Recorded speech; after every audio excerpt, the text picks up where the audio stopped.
Actually, it seems that I have, as we say it in Arabic, it seems that I have a big wasta moderating this session with all the great speakers on this session. So I would like to welcome our speakers, starting with Dr. Talal Ghazali. Also, Her Excellency Haifa Najjar and Dr. Rana Dajani from my side. Unfortunately, as you can see, we are two sides here. So the session is not only physics. Only physics. From the other side, of course, Dr. Marwan Muashir and Her Excellency Lawrence Rosino. I hope that I pronounced it right. Okay. It's okay? I did not the right judgment. And Ms. Jamila Mulasha was right, and Ms. Henfouri. Welcome to the session, and we're ready to start.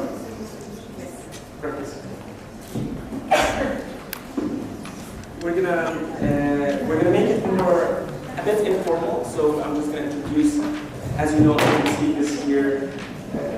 Nothing happened to the. That's it.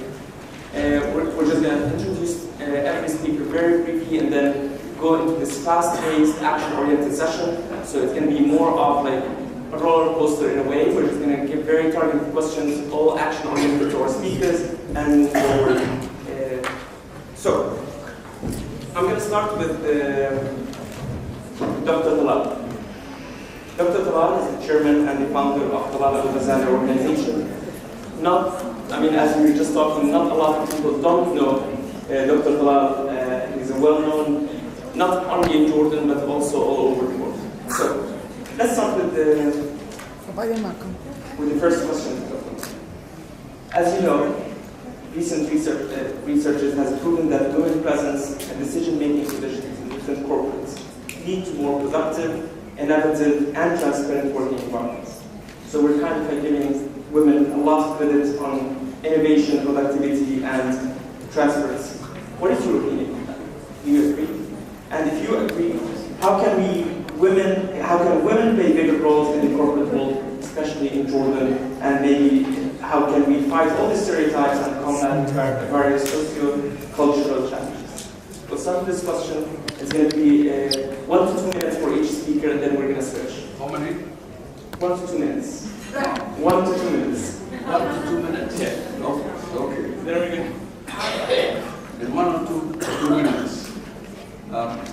Being a businessman, I think I'm very different from distinguished panel, educators, politicians, leaders. I come from the rat race, and in the rat race we're interested in the bottom line. The bottom line is I would like this conference to end or to come up with a way forward. The proposed way forward I would like to suggest is as follows. I would like to have this conference set up a task force of men and women to draft a white paper on enforcing gender equality. In this white paper, we need to demonstrate why, and that is for the benefit of the entire humanity to establish this gender equality. Number 2, we need to, in this white paper, establish our scope, geographic, sector-wise, etc. Third, how to do it, we need an action plan, and this action plan needs to have tools for implementation.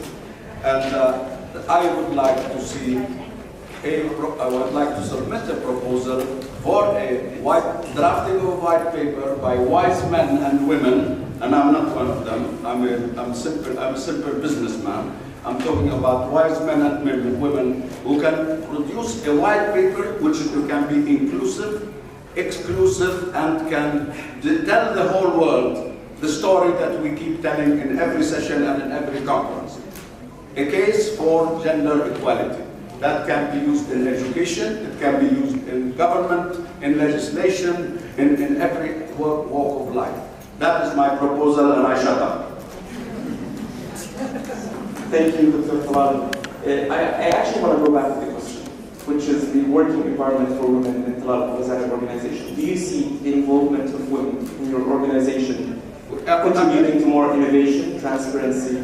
And I think we need another one. I don't want to talk about the organization because I think many of you know that the majority of my staff, more than 55% of our personnel are ladies. My number two, who is the vice chairman of the entire group that runs 85 offices and 28 professional and educational setups, is a lady. We are very proud of the ladies in the firm, and I think one of the major reasons for our success is women. They made us. They made the group. And we didn't empower them, they empowered us. And this is my theory and my philosophy. Women do not need empowerment. They need to empower us. My mother empowered me. My wife empowered me. My staff empowered me. My partners empowered me. Now, let's stop talking about asking men and the men community to empower women. We need to empower men to be able to understand and accept the fact that you ladies are better than us, not just equal to us.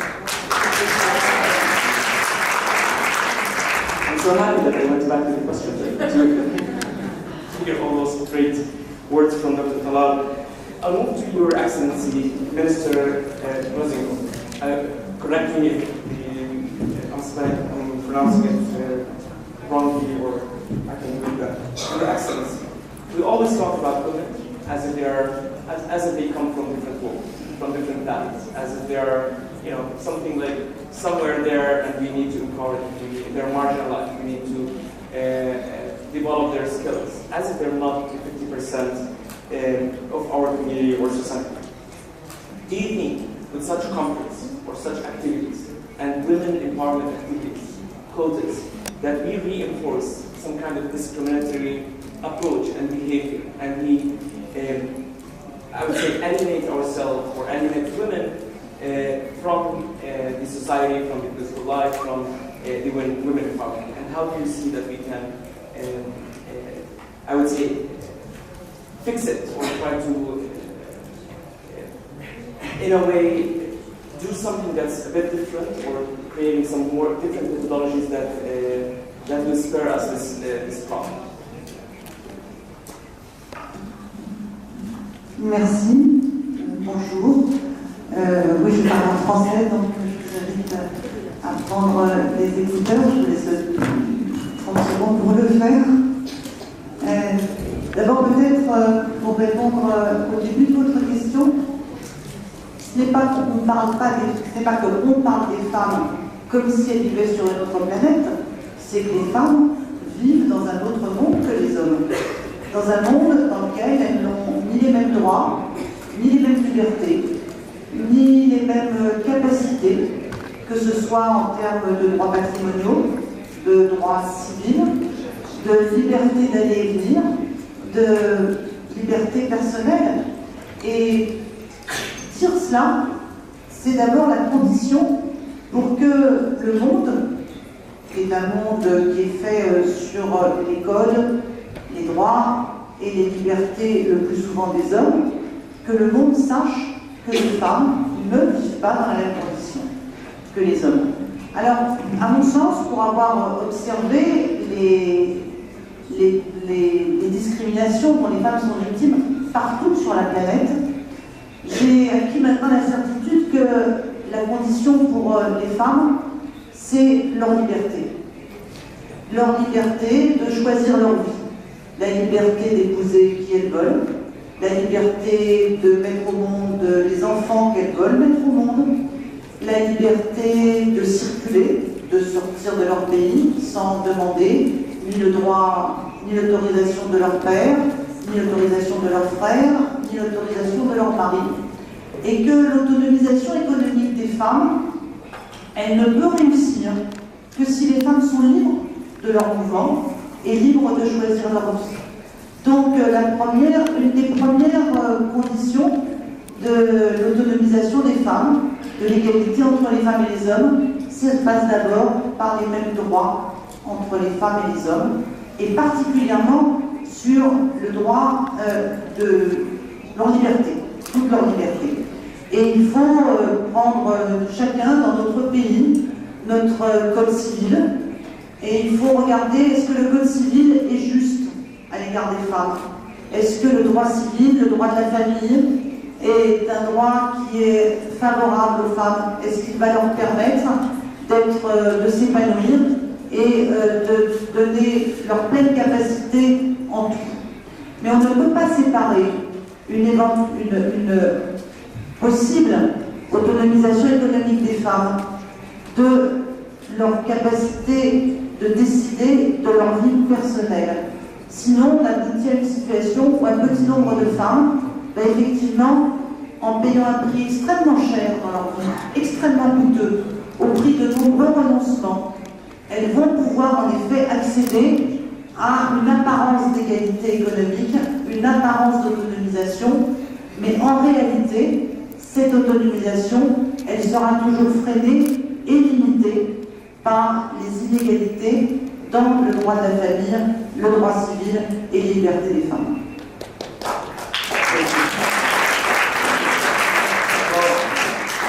I'm going to go back to the tools and methodologies that we can use in order to mainstream women issues without alienating them. But Your Excellency, we have found that you are active on Twitter, right?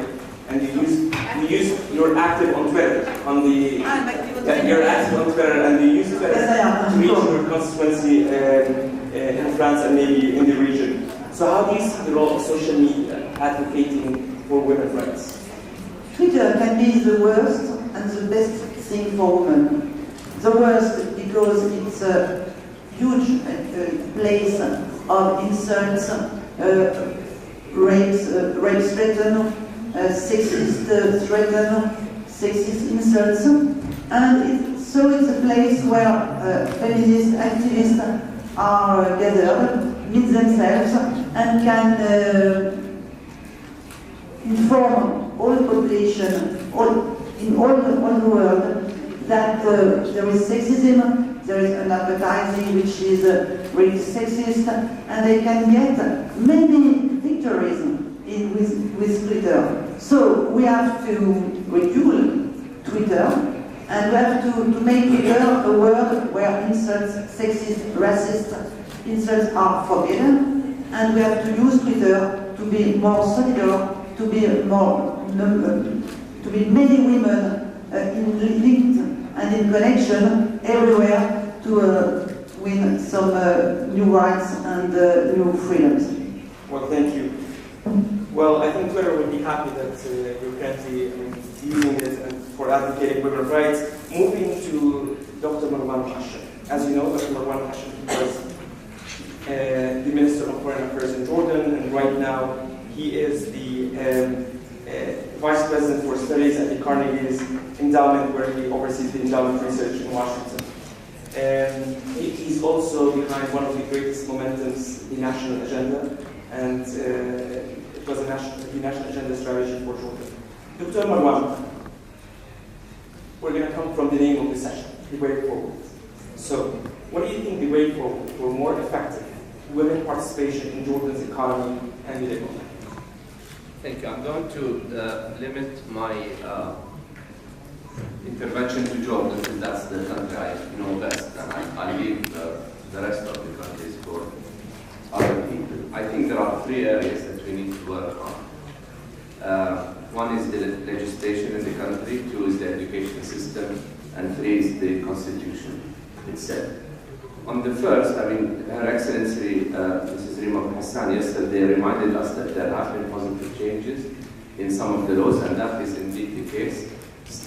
We still have 13 laws that either explicitly or implicitly discriminate against women. And these are personal status law, the nationality law, the residency law, the social security law, the criminal code, the civil retirement law, the passport law, the civil status law, the civil service code, the labor law, the protection from domestic violence law, and the prevention of human trafficking law.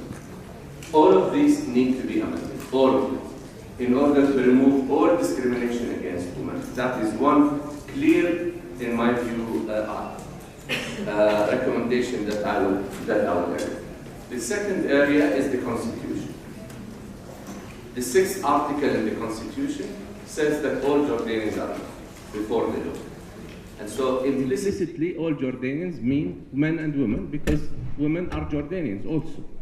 But because the law, the article in the Constitution goes on to say all Jordanians, regardless of race, religion, or ethnic origin, but it doesn't mention women explicitly, I think it's about time that we have a constitutional amendment that mentions women explicitly and adds gender to the, what goes without saying goes better if it is said. And we need to say that explicitly. And the third area is the educational system. Our educational system is still very sexist, very masculine. The woman is almost always depicted as the housewife, as the one doing the menial work in the house, while the intellectual ability, the intellectual activities are all carried by men. There is not enough sensitivity, hardly any sensitivity to the role of women in society as equal partners. And I think that the education system needs to be changed in that regard. Unfortunately, the current debate in Jordan about the education system is one that reduces the whole problem to whether there are Quranic verses in the curriculum or not. That's not the issue. The issue is much broader than that. The issue is to introduce a pluralistic system that recognizes women as full citizens and equal citizens in the country. Well, thank you, Dr. Marwan. Honestly, I want to follow up on that. I mean, we have been talking a lot about legal amendments, trying to advocate for a lot of changes in the Constitution with no tangible outcomes till now. Do you see that in parallel to all those, let's say, very needed legal and constitutional amendments, can we do anything in parallel at the level of whether awareness, whether working with the civil society, whether motivating women themselves to challenge the status quo? We can do a lot of things, but the first step is the legislative. Unless women are recognized legally as equal, all the other steps are not going to result in the awareness that you need. You cannot change the cultural mindset overnight, and you cannot change it even in 10 or 20 years. But you can change the legal environment so that women are not treated as less equal. If you allow me, I will mention an anecdote, Sami. When I was foreign minister, and the diplomatic code at that time also explicitly discriminated against women, and I tried to change it successfully, alhamdulillah, but in the process of changing the diplomatic code so that we remove all discrimination, it wasn't the opposition, it wasn't the Islamists, it was the government. Yep. It was Diwan al-Tashri' fi Riyasat al-Wizara that stood against the amendment. But the Ministry of Foreign Affairs stood its ground, and we were able to successfully amend it. But what I'm saying is there is a lot of cultural opposition to any changes that recognize women as full partners, and so the struggle is really long and difficult. So can I quote you on a statement? There is no way forward for women empowerment, whether in the social or economic situation, without legal and constitutional changes. Absolutely. You can be as frank, as straightforward. I think the first step is the legal environment. And everything else is necessary, but you see it more. But the first step is more of like spices and just additions. Well, that's a very important statement, and that's very blunt. Well, we'll move to Dr. Haifa Najjar, Her Excellency.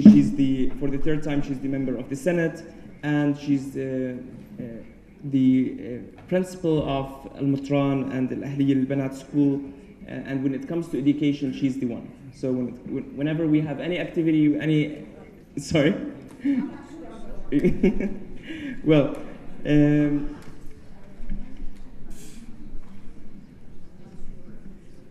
do you think, I mean, we're going to stay with the economic empowerment part. Do you think there is some kind of correlation between the educational outcomes and the employment and the engagement of women in the job market? There is a mismatch. Why do you think there is this? Why do you think this mismatch is really big, and how can we move forward from that? شكرا سامي. بتعرف بما اني انا تاريخي معلمه دائما بحط الطاقيه التربويه. تسألني وبجاوب زي ما بدي. فأنا قررت هقول لك شو. أولاً بدي أعقب على اللي تفضل فيه الدكتور مروان. أنا بعتقد the way forward عندي إياها وبعثت لك إياها ببرنامج عمل واضح. بدي أسلمك إياها هلا أمام الجمهور. برنامج عمل واضح، اكشنز واضحه، حتى نترجم هيك مؤتمر هام فعلا لاجنده.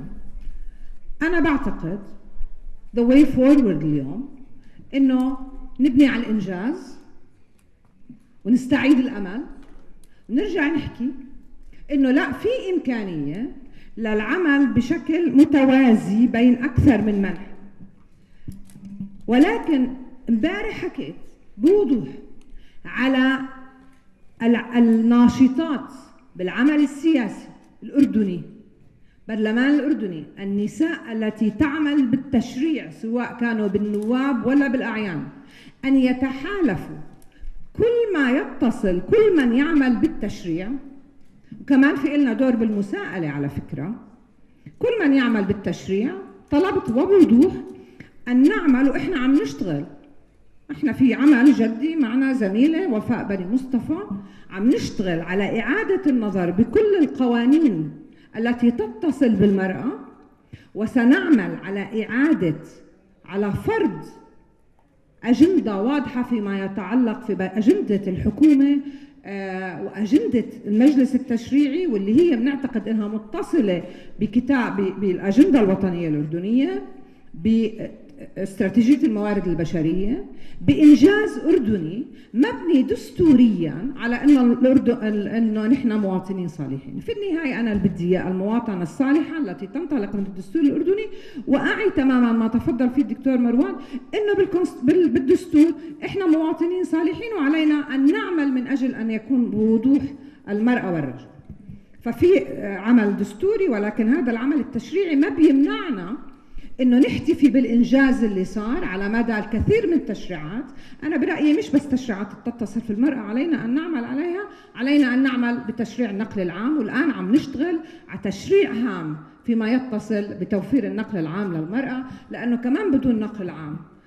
فانا حبيت اشير انه كل شيء اليوم اللي عملناه انا وياك اليوم، لما سلمنا على بعض عملنا حلقة إنسانية وتغيير هام جدا في المجتمع. لقاء النساء مع بعض، لقائنا مع المرأة الأوروبية، لقائنا مع المرأة الفرنسية، لا بيعمل تغيير. فبالتالي ما بدي أتوقف عند فقط، ولكن أعي تماما لابد من العمل التشريعي فيما يتعلق بالتربية والمشروع التربوي الأردني.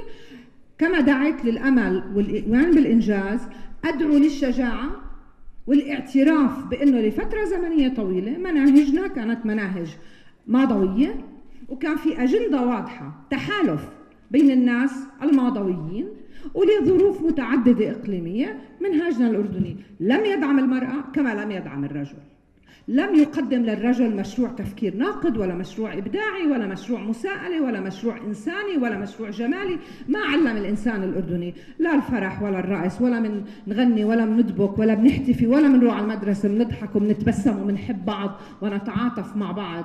بنروح على المدرسة بشكل سلبي. احنا اليوم بدنا نقول بالمدرسة الأردنية بدنا نستعيد الروح الحلوة والجماليات والشعر والموسيقى والفلسفة والمنطق، وباحتفالية بالواقع الأردني، باحتفالية مين احنا، بدون ما نعي تماما مين احنا كأردنيين ضمن المحور العربي، وعروبتنا وأردنيتنا ومشروعنا وإسلامنا وعلاقتنا اور يونيفرساليتي مع العالم. ما بنقدر فبالتالي في مشروع أمل وجرأة. نعم يكفينا مناهجنا تاخذنا للماضي، بدنا فكر ناقد، بدنا ناس بدنا التنوير بمعناه الحقيقي للكلمة، بدنا العقل، بدنا الروح والجمال والمحبة واستعادة البعد الاجتماعي للمنهاج والبعد العاطفي للمنهاج. ولما بنعيد للإنسان الأردني روحه وقيمته وعمله وإبداعه ومبتكر، بنصير نقول ممنوع بالمنهاج ما يكون في مساواة كاملة بين المرأة والرجل. وأنا أتفق تماما إنه هذا الحوار السطحي مقصود فيه، مش مقصود لهذا الحوار السطحي أن يأخذنا من مسارنا الجدي نحو تطوير المناهج وتطوير المشروع التربوي الأردني. مشروعنا اليوم إحنا الناس الذي نلتقي مع بعض اليوم إنه نرجع نقول الأردن بده حوار وطني مشان ما نسمح للاستقطابات تصير. أنا ورانا نتحاور نختلف، ولكن في حوار وطني لازم يصير من أجل هذا المشروع التربوي المبني على الإنسانية الأردنية. الأردن أنا مؤمنة إنه أسس على مبادئ الدولة المدنية، أسس على مبادئ العدالة والوسطية والاحترام، وعلي أن أحمي هذا الأردن المعتدل الوسطي اللي عنده مشروع جمالي استغنينا عنه لأسباب متعددة بدنا نرجع نستعيده اليوم. وأتوقف هون، حكيت كتير. يعني it's always inspiring to hear from Ms. Haifa Najjar, and of course, because you're a teacher, and starting from that, you didn't answer the question, but I didn't have the microphone to interrupt and going back to so she answered a better question, right? I'll go back to that question, but actually because of the lack of time, because there is really major issue when it comes to the mismatch between employment and education, and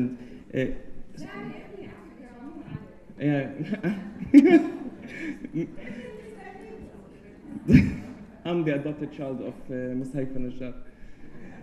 This is what she was saying. Okay, well, it's my honor actually.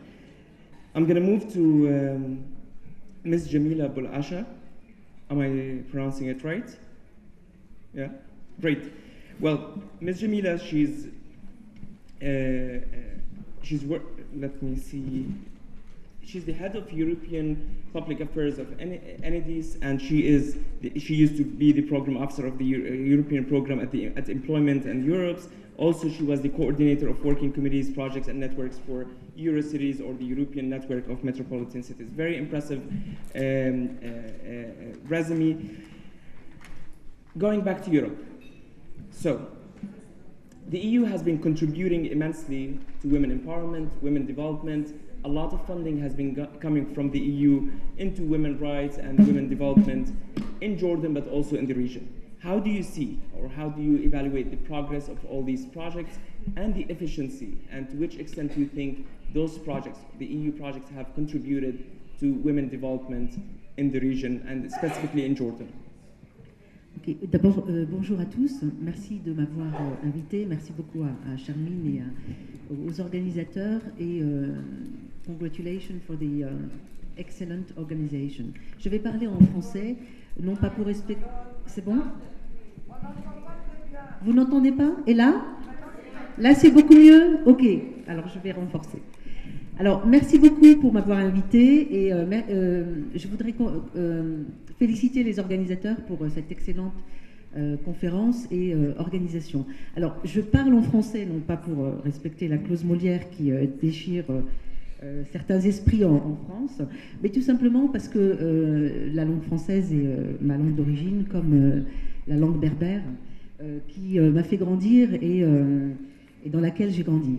Donc pour répondre à votre question, effectivement, j'ai une expérience très développée dans le domaine européen. Je suis responsable des affaires publiques européennes dans le cadre d'une entreprise Enedis qui est chargée de la distribution d'électricité en France. Alors, cette entreprise, comme vous pouvez vous imaginer, puisqu'il s'agit de l'énergie, est composée pour grande part de la jante masculine. Cette entreprise a 38 000 salariés et il y a 21% de femmes dans l'entreprise, donc à peu près une femme sur 5. Donc c'est un réel challenge pour l'entreprise de développer bien évidemment la mixité la mixité au sein même de son entreprise. Ça fait partie d'ailleurs de la charte de déontologie de l'entreprise, mais également de son plan et programme d'entreprise, d'assurer une plus grande mixité et d'attirer surtout les femmes dans ce secteur éminemment technique. Donc il s'agit d'aller à la base, c'est-à-dire au niveau des collèges, pour sensibiliser les jeunes filles pour choisir un métier technique et pour leur faire comprendre qu'elles sont aussi capables que les hommes d'exercer ce type de métier. Alors, en ce qui concerne plus directement votre question, j'ai une petite hésitation parce que quand on parle d'expérience, je suis toujours un petit peu mal à l'aise parce que finalement, qu'est-ce que nous apprend l'expérience? C'est que l'expérience ne nous apprend rien. Chaque chose, finalement, est tout à fait singulière et il faut continuer à développer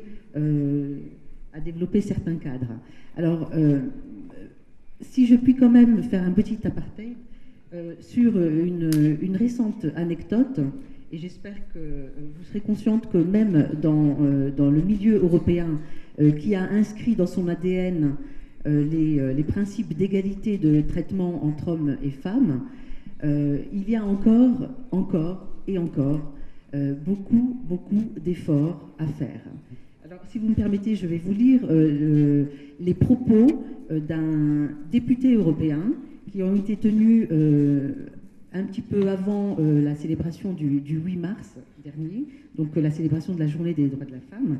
Alors, pour ce monsieur, il est tout à fait normal que les femmes gagnent moins que les hommes, parce que d'abord, elles sont faibles, elles sont moins intelligentes et elles sont petites. Et alors pour lui, la preuve c'est que parmi les 100 meilleurs joueurs d'échecs, il n'y a aucune femme. Donc quand vous entendez ce genre de propos, vous vous rendez compte que effectivement, il faut continuer la sensibilisation, mais également la lutte pour que le droit des femmes soit inscrit également dans les esprits. Alors, je reviens quand même à votre question, excusez-moi pour ces parenthèses. Quel est mon regard par rapport aux différents programmes européens qui ont été développés jusqu'à présent? D'abord, je pense que c'est tout à fait une bonne chose que ces programmes existent. Il y a une kyrielle de programmes qui essayent de sensibiliser les femmes au pouvoir qu'elles représentent. Et ça, je crois que c'est extrêmement important de contribuer à ce déclic au sein des femmes, qu'elles aient la conviction qu'elles sont un acteur du changement. Ça, c'est extrêmement important. Mais ce n'est pas suffisant. Parce que ce qu'on voit, c'est qu'il y a une sorte de saupoudrage des projets et des programmes qui, finalement, dilue peut-être l'objectif qu'on veut atteindre. Donc, mon autre constatation, c'est que, bien évidemment, il faut des projets et des programmes qui ciblent spécifiquement les femmes, mais je crois qu'il est important aussi de pouvoir développer en parallèle une sensibilisation très forte de cette question de l'égalité des hommes et des femmes auprès des hommes, tout simplement. Par exemple, dans cette salle, je vois que pour cette conférence, qui est très importante, sur l'empowerment des femmes, il y a finalement très peu d'hommes, alors qu'il me semble que la question des femmes concerne pas simplement les femmes, mais également les hommes. Est-ce que j'ai répondu à votre question, monsieur? Well, donc voilà, alors... partially. Ok. Donc, cibler davantage les programmes européens, avoir de faire en sorte que les questions d'égalité entre hommes et femmes soient davantage transversales au sein des programmes européens. Ça me semble extrêmement important. Et pouvoir toucher aussi bien les hommes que les femmes pour ces questions d'empowerment. Is it okay or not? We'll come back. Yeah, we're just gonna... Just because it's important about this member of parliament of the EU Parliament, He has been condemned, he has been punished by the EU Parliament because it's illegal to say such a thing about women in the EU Parliament. It's important to know that because this guy is not representative of all the EU Parliament. Thank you. Before I move to our next speaker, actually, when it comes to the EU tools and projects and activities, as we all know here, there are a lot of activities and a lot of funding has been going into a lot of the programs. The problem and sometimes what we're facing is whether those awareness sessions, whether those awareness campaigns, conferences, trainings are effective. And we need real evaluation, real monitoring on the efficiency and the cost effectiveness of those activities.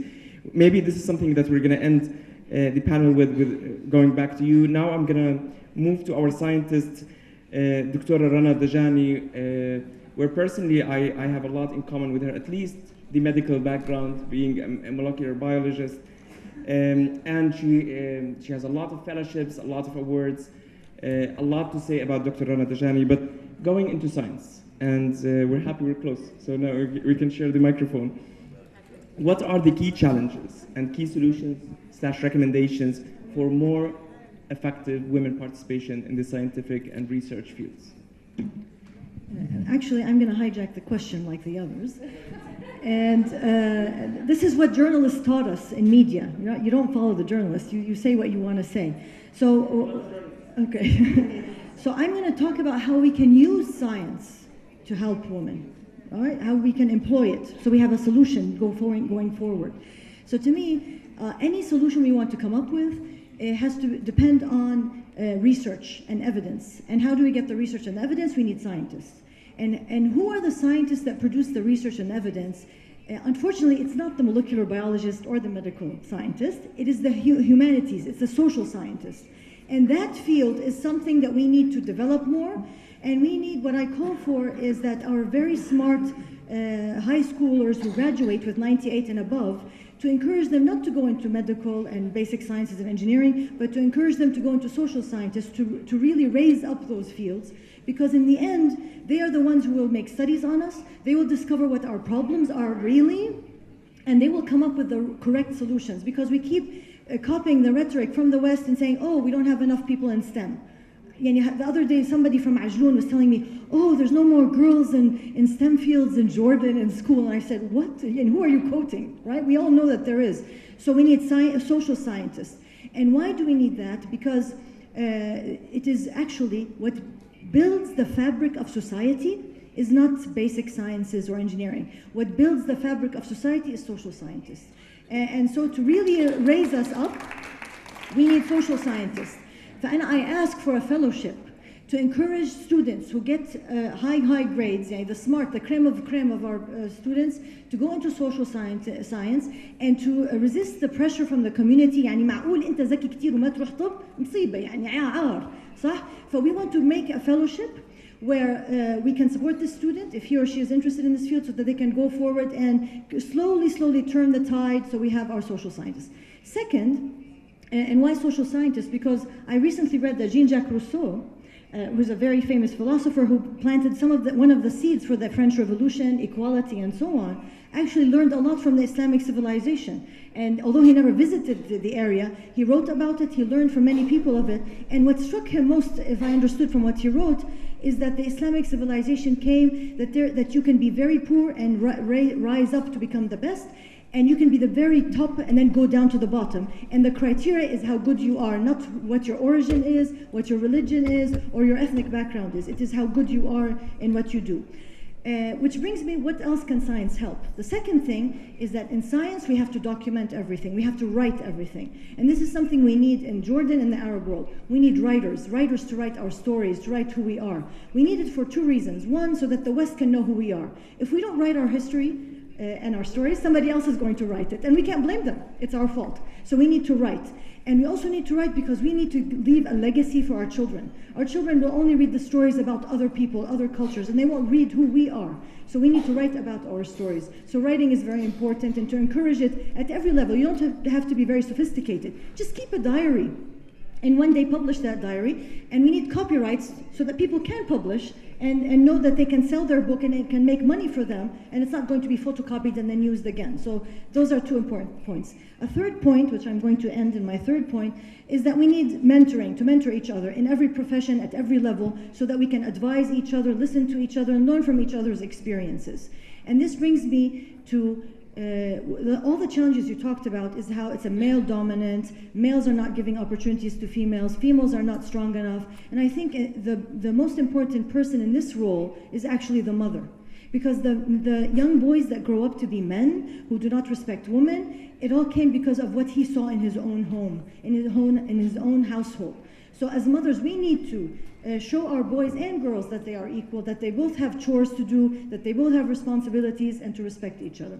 And I'm going to end with what I liked about your freedom, what you talked about freedom, Your Excellency. Freedom to choose what we want to do, freedom to travel, freedom at every level. And I just want to add to the examples you gave, freedom to wear what I want to wear. And this is a very important issue. As Muslim women, we choose sometimes to cover, and it is our own choice, and we should be respected for our choice, and this is freedom that we need to support all over the world. Thank you, Dr. Rana. I mean, sometimes it's hard to interrupt sometimes without a mic, right? But I don't want to interrupt you. Dr. Rana, she's a mother of 4 children, and I want to go back to the children and to being a mother. Do you think, being a mother of four children, that you will allow them, and most likely they're going to be as scientists, because you know there is a research saying that mothers pass, or intelligence come from the mothers. I think you have read it several times. So most likely she has 4 scientists. Do you think if they want to, if they get like high marks in Tawjihi, as you know, or in IB or IGCSE, do you think you're going to allow them to study social sciences, and why? Okay. First, I can never use the word allow. They are human beings. They have the right to choose what they want. So it's not about me allowing or not allowing. That's the first part. Second, my husband and I, we tell our children, we tell all the children, whether we're teaching or doing things, it is up to the child to pursue their passion, what they want. And we respect what it is. And I tell my children, if you want to be, if your dream is to be the cleaning engineer, the janitor who cleans, great, but you have to be the best janitor. You have to be the best person. You have to make your profession perfect. That's our motto, and that's what we call for. And actually, I'm a scientist, my husband's an engineer, and all 4 of my children are social scientists in the humanities. So my son is a philosopher, my daughters are political science and Jewish studies, my other daughter is women's studies and art history. So, of course, this is what we want. We want them to be that way. And just one thing about children. One thing we always say is that it's so difficult to keep a balance between our families and our work. And I think one thing we're missing out on is involving our family in everything we do. So when I go to the lab, my kids know exactly what I'm going to do. Actually, I ask their opinion about my results, and they give me hypotheses. So when I'm in the lab, they say, oh, Mama's trying out our ideas, so they feel very proud. So involve your family in all your successes. That way they feel they're part of your success, you become their role model, and that's how they go forward. Well, thank you. Actually, Dr. Marwan, he's an engineer by background, and he moved into social sciences. That's why I saw like that when she talked about moving into social sciences, you were like cheering and just like, it's the way to go and do some change from the more scientific approach to more social, towards social sciences. Going with our last speaker, but not least, Ms. Hind Khouri. She's a prominent Palestinian activist, has been in different positions at the Palestinian Authority. As a prominent Palestinian official, Your Excellency, being economist, activist, where do you see the main obstacles for women to access quality education, contribute to the labor market in Palestine? First, I want to thank the organizer for inviting me to speak about maybe an unpopular subject, Palestine, because we don't fit into the standard that applies to countries. Actually, there is a lot in common between Palestinian women and Jordanian women. We were one people, as a matter of fact, and a lot has been said, and it really exactly applies to us. So what I want to refer to very simply, because our story is very long and very painful and complicated, is the last UN resolution on the status of women, which just came up a few days ago on the 15th of March, which said that the main obstacles behind any development for women or their safety is the occupation.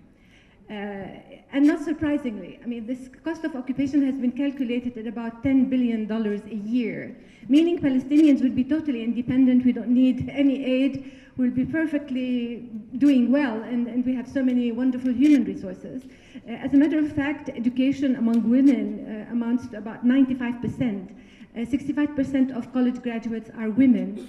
Yes, there are discrepancies with the needs of the place of work, of the marketplace, but you know, these are issues we can all work on, and you have made many, many suggestions to that regard.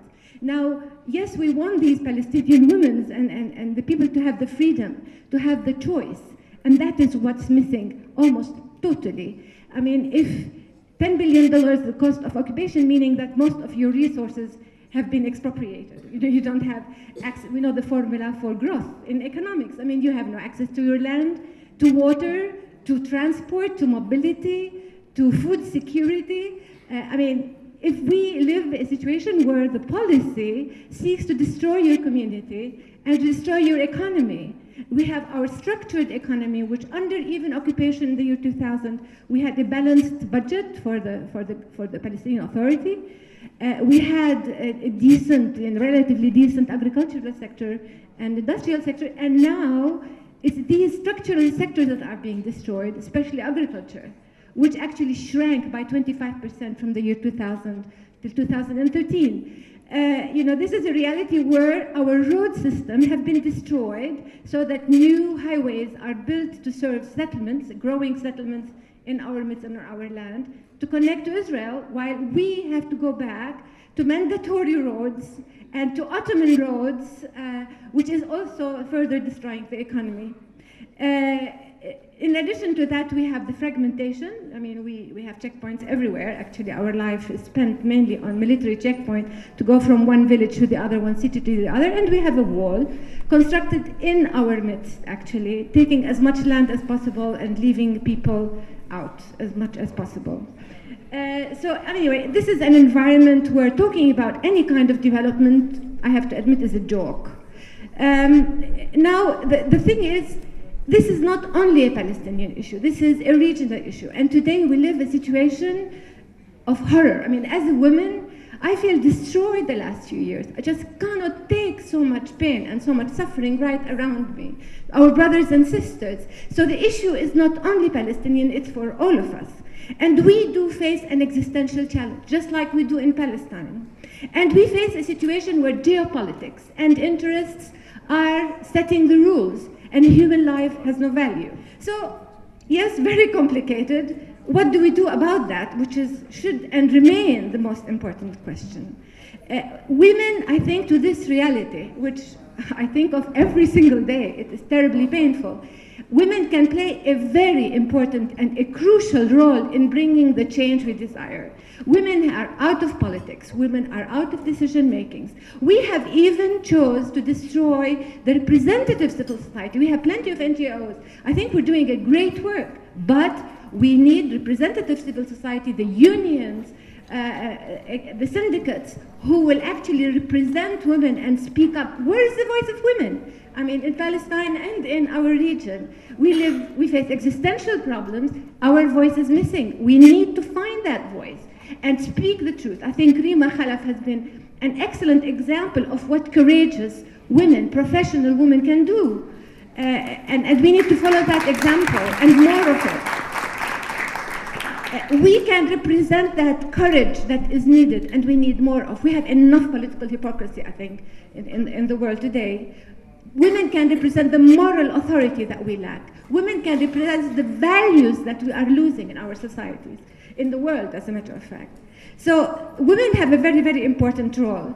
And we can work in coalitions, you know, locally in Palestine, but in networks, and like the Anna Lindh example that Madame Guigou spoke about yesterday is a very example of networking, where we can work at the local, regional, and international level. Since this is a Jordanian kind of thing. And when I was in France, I was ambassador in France, I came to know about legislation for innovation in French society that I found absolutely fascinating. And just to repeat to echo Merwan, Dr. Merwan, legislation is key. And that kind of legislation has set up an approach to innovation that mobilizes the whole of society, whether it's education, it's industry, it's vocational training, it's policies at government level, all together. And I think the French should teach us that, we should really emulate that kind of program. And the third point, and I will finish here, is we women can address very important underlying issues to all these problems of regression and suffering that we see, and we should not ignore them. And these issues are good governance, and I don't want to repeat what Dr. Merwan said yesterday, which is extremely important, and let's call on politicians to be coherent. When I want to hear a promise, I want to see it done, or then people just go and give a chance to somebody else to do the job. And the second issue is religion. With the French being amongst us here and keep reminding it, we have to be secular. I think we can't be secular. In this cradle of religion and civilization, God is present in every other word we say. But we need a new humanism where religion can be a source of values, a source of respect for the other, however different, and a source of recognition of a shared heritage between three important religions that have revolutionized the world.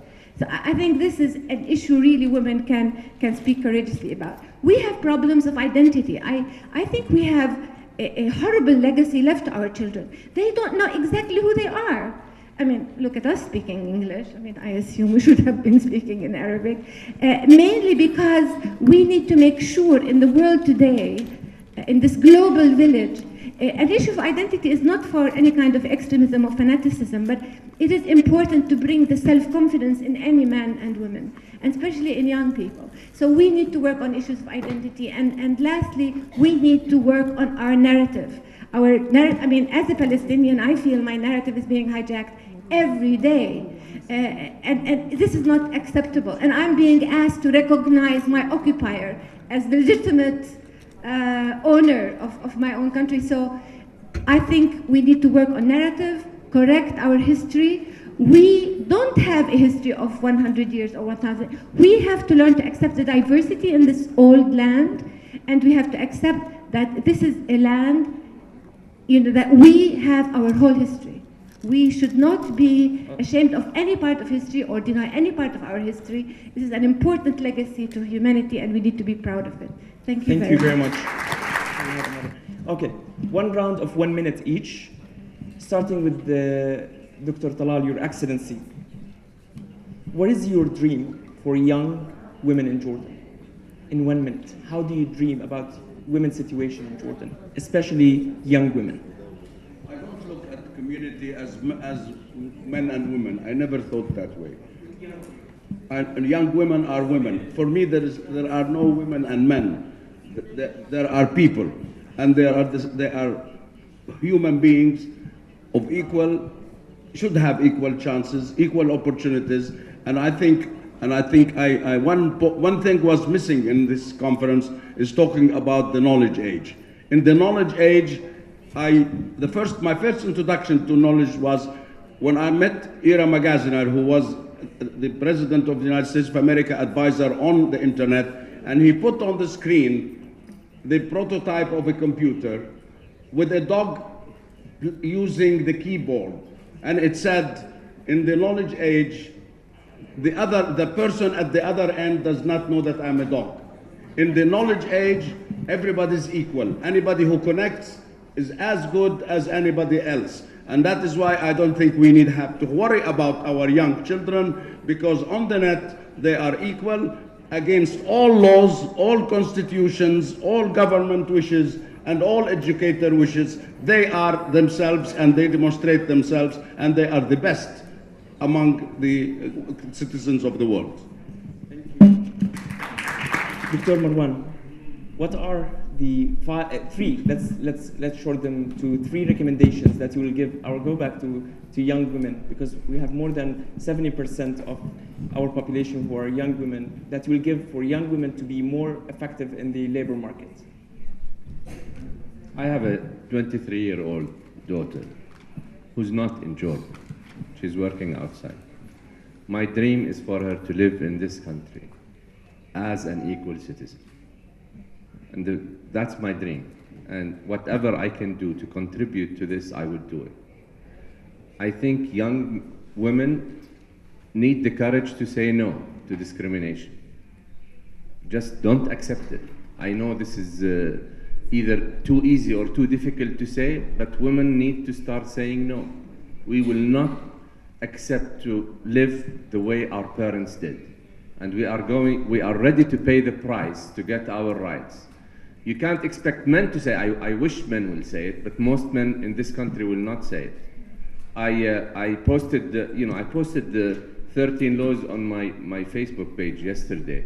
You should see some of the comments from lawyer men who start saying this is an outside agenda. I mean, for God's sake, can you tell me why this is an outside agenda, women's rights in the country?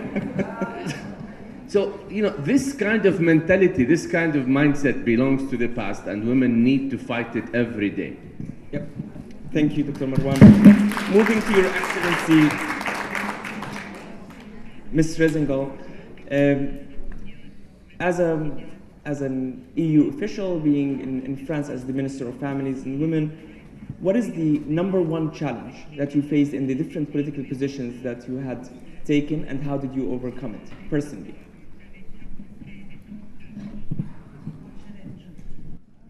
It's difficult because, pardon, je parle en français. C'est difficile parce que les discriminations dont les femmes sont victimes sont systémiques. Chaque discrimination justifie l'autre discrimination. C'est parce que les femmes n'ont pas la liberté de disposer de leur corps et de leur vie, qu'elles sont des mineurs, qu'elles ne deviennent jamais des femmes majeures, c'est-à-dire aussi libres que des hommes. Et c'est aussi ce qui justifie qu'elles soient victimes de violences spécifiques contre les femmes. Donc, je peut-être dire d'abord qu'on est toutes les femmes sur la planète, aient en tête que la condition des femmes est universelle. C'est la même sur toute la planète. Partout, les femmes sont vendues, violées, surexploitées, marginalisées, privées des droits civiques et patrimoniaux, privées de leur droit à l'héritage, privées du droit au même salaire. La condition des femmes est universelle. L'émancipation et les droits des femmes doivent être aussi universels. Toutes les femmes, du pôle Nord au pôle Sud, d'Est en Ouest, doivent avoir les mêmes droits. Il n'y a pas d'égalité ou de droit qui soit à géométrie variable et dépendant des coutumes, des traditions. Nous sommes toutes issues de civilisations qui nous ont privés de nos droits. Toutes. Nous les Européennes, les Américaines, toutes les femmes sur la planète. Et donc c'est ensemble que nous conquérerons les mêmes droits, la même égalité, et nous le ferons avec des femmes féministes et avec des hommes sympathisants des femmes féministes. Thank you. Going back to Your Excellency, Ms. Najjar, it's going to be a very specific question. One of the conclusions that we have been following up on from the past, one and a half days is the quota system. نظام الكوتا في البرلمان, it went more than that to introducing quota for women in even companies, in even political parties and so on. What do you think of the quota system and why? كمان في البرنامج العمل I believe in the quota system, and I worked hard for the quota system during our last I can name it as a battle in the upper house of parliament of Jordan. So أنا مؤمنة بالكوتا في المرحلة الحالية لوجود المرأة بالبرلمان. بدي مشاركة أعلى من المرأة بعدد أعلى من النساء في مجلس الأعيان ومجلس النواب الأردني في المجالس البلدية. أنا بعتقد في فرصة اليوم موجودة بالأردن لدعم مشاركة المرأة في تنمية المجتمعات المحلية في إربد والمفرق والغور الصافي.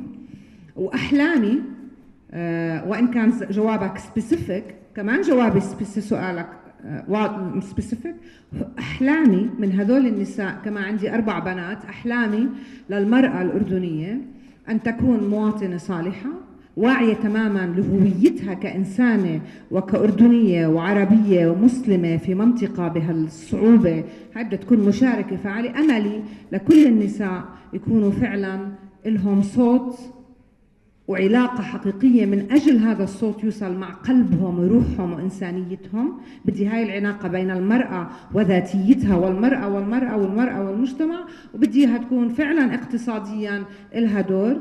وبحبها تشكر المرأة، النساء اللي سمعناهم امبارح، هذا الصوت للمرأة وبحرية. بدي صوت المرأة يكون حر وتكون هي حرة الحركة وتعي تماما انه بدون تحول مجتمعي حقيقي. يعني اليوم المرأة اذا ما تبنينا احنا انماط فكرية جديدة وقيم جديدة، احنا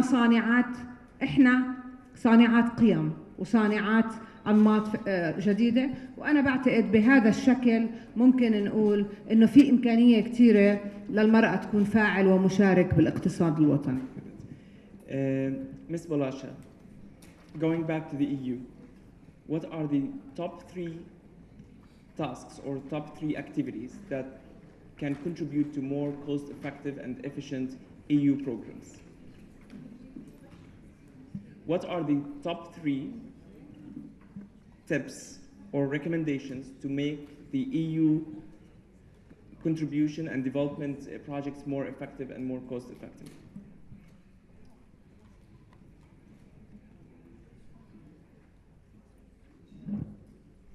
Oui, alors je vais continuer à parler en français. Je crois que c'est très important de continuer, bien évidemment, à soutenir tous les projets d'empowerment, mais je crois que c'est, enfin, pour le futur, ce qui me semble important, c'est de mettre en réseau tous ces projets, parce qu'il y a une telle somme d'expérience qui est un petit peu éparpillée, diluée, qu'il conviendrait justement de mettre en réseau les différents projets, mais de la même façon, je crois qu'il est important aussi d'identifier dans chacun des projets qu'est-ce qui a marché, donc les best practices dans chaque projet, de façon à faire remonter ça et en diffuser les best practices le plus possible au niveau de ces projets. Voilà. Troisième recommandation, si je puis dire, c'est vraiment assurer la transversalité de ce principe d'égalité entre hommes et femmes dans tous les programmes, quels qu'ils soient, même s'ils ne concernent pas directement les femmes comme actuellement Empowerment of Women, et assurer donc cette transversalité le plus possible. Voilà. Thank you very much. Moving to Dr. Rana, we have 2 to 3 minutes to finish. Just like a very specific question, Dr. Rana. I'm going to repeat the same question that I asked to Her Excellency.